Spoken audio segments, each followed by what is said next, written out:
원초적 자연의 아름다움, 그것을 느끼고 싶은 사람들의 욕망. 모든 것은 사람들의 노력에 달렸다는 것을 느끼며 다음 여정지로 향합니다.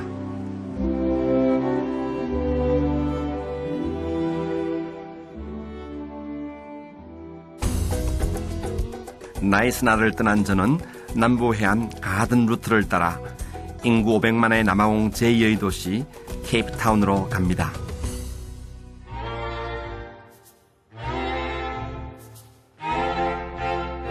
남아공의 가장 오래된 도시이자 모든 도시의 어머니라 불리는 케이프타운. 케이프타운은 남아공의 입법 수도입니다.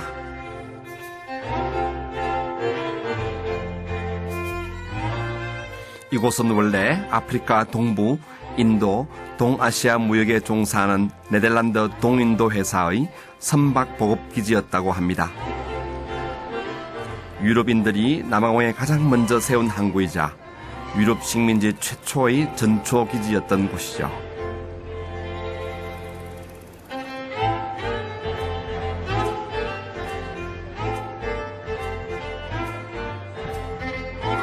하늘을 찌를 듯 우뚝 솟아있는 산과 아름다운 해변이 조화를 이루는 케이프타운의 상징은 역시 테이블 마운틴입니다. 이름 그대로 식탁 테이블같이 정상의 평평한 모양을 하고 있어서 붙여진 이름이죠.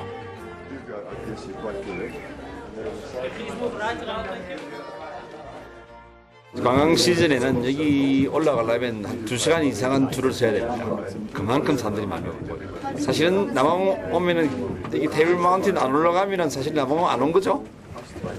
참 대표적인 장소니까요. 수시로 변하는 이곳의 날씨 탓에 온전한 테이블 마운틴의 모습을 보려면 행운이 따라줘야 하는데 오늘은 행운이 미치지 못하나 봅니다.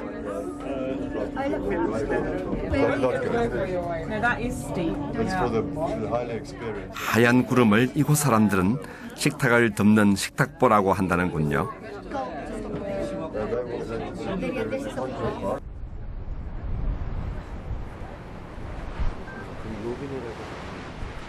바람이 거센 해발 1085m 높이인 테이블 마운틴은 지각 변동에 의해서 지금과 같은 모양이 만들어졌다고 합니다.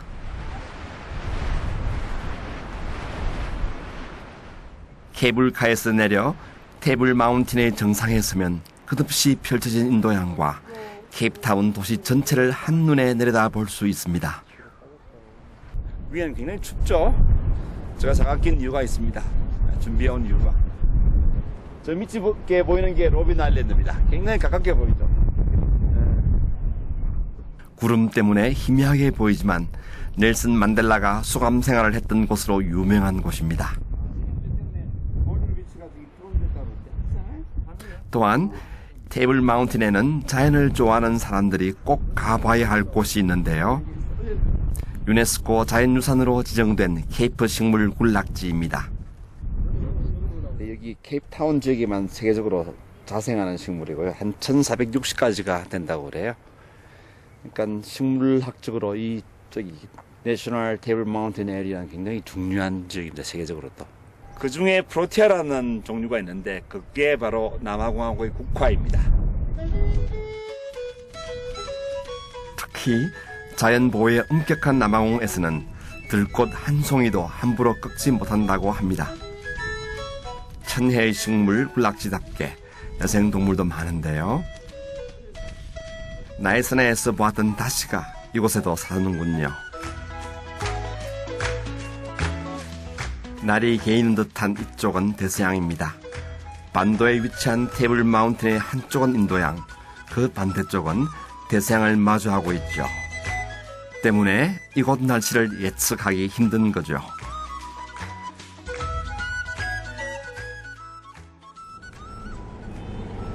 반도를 따라 있는 해안길. 깊은 하늘색과 잘 어울리는 케이프타운 반대편의 해안도로는 세계에서 가장 아름다운 드라이브 코스로 손꼽히는 곳입니다. Driveway is one of the most three beautiful driveways in the world. It is Have the you know most. that? It is the most beautiful drive. The most one. Yeah. How? I'm from Cape Town, so everything in Cape Town is the best. 아? 그림도 이런 그림은 정말 보기 힘든 그림이죠. 올 때마다 느끼는 건데 남아공 정말 자연으로 축복받은 나라 같아요. 그림 같은 해안도로의 거의 끝부분에 위치한 희망봉이 더한 아름다움을 줍니다.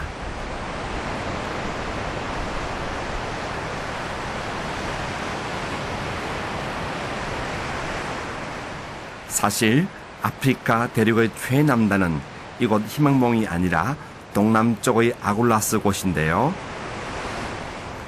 이곳은 희망봉이라는 이름 때문에 더 유명해진 곳이죠.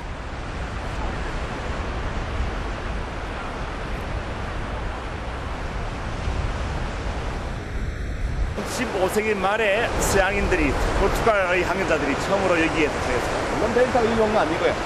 배를 타고 저기 도착해서 작은 배를 타고 여기 도착해서 이쪽으로 넘어서 반도 쪽으로 들어가게 됩니다. 그러니까 그래서는 서양인들이 최초로 도착한 아프리카의 끝이다. 그렇게 얘기할 수 있어요. 처음에 물론 여기 올라온 건 아니었어요.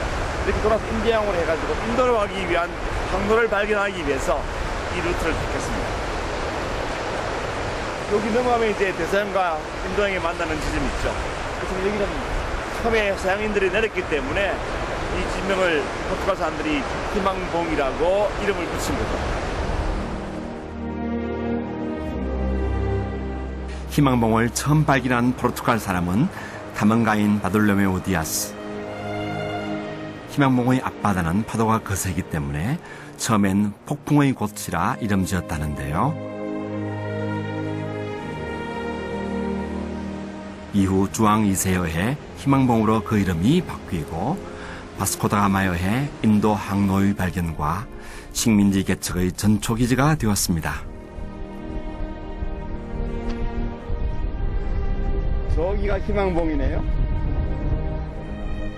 식민지 세력에겐 희망이었을지 모르지만 원주민에게는 절망의 시작이었을 희망봉.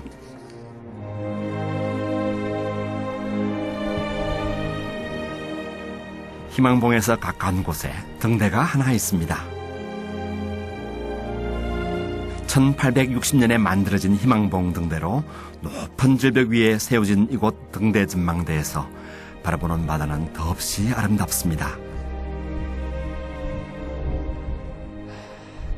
여기가 거대한 두 큰 바다가 만나는 곳입니다. 이쪽이 인도양이고요. 이쪽이 대서양입니다. 큰 두 바다가 만나는 지점에 우리가 서 있습니다. 인도양과 데스양 두 대양이 만나는 이곳은 벵골만 한류와 아글라스 난류가 교차한 지점으로 파도가 거세기로 유명하죠. 거대한 두 대양이 만나는 곳, 아마도 그 묘한 설레임 때문에 전 세계 수많은 이들이 이곳을 찾는 게 아닐까요?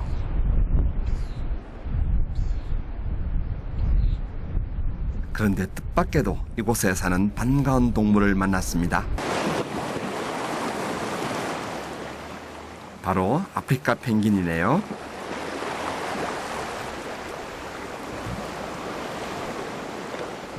전해오는 이야기에 따르면 1980년 즈음에 한 연구가가 두 쌍의 펭귄을 처음 남아공에서 기르기 시작했다는데요.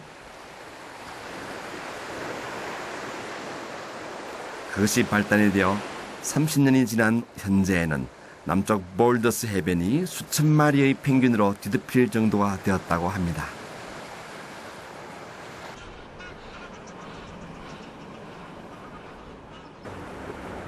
얼굴 좀 보여주세요. 얼굴 좀 보여주세요. 순놈이라서 그러나? 아무리 불러도